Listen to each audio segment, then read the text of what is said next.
તો કુસુમબેન પાસેથી જાણીશું કે એમની સાહિત્ય યાત્રા કેવી રહી. કુસુમબેન. હા, ચોક્કસ. પહેલાં તો આપ બધાનો ખૂબ ખૂબ આભાર કે મને અહીંયા આમંત્રણ આપ્યું.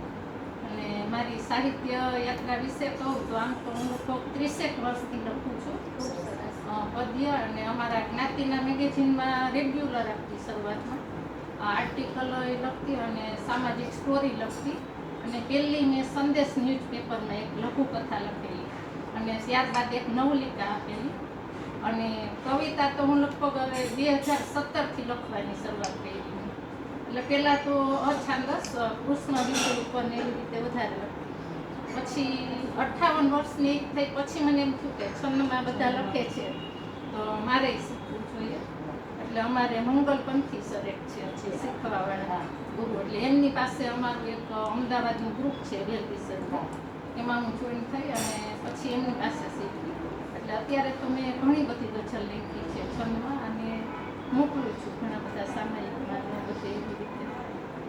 ખૂબ સરસ. આપણે કુસુમબેન પાસેથી જાણ્યું, શુભેચ્છા એમને પણ આપી કે હજુ એ હવે નિવૃત્ત છે અને વધુ પ્રવૃત્તિ કરતા રહે, વધુ સારું લખતા રહે.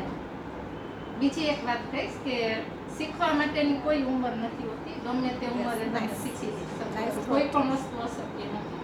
બીજા નંબરમાં હું નિવૃત્ત થઈ, પ્રિન્સિપાલ તરીકે હતી સ્કૂલમાં.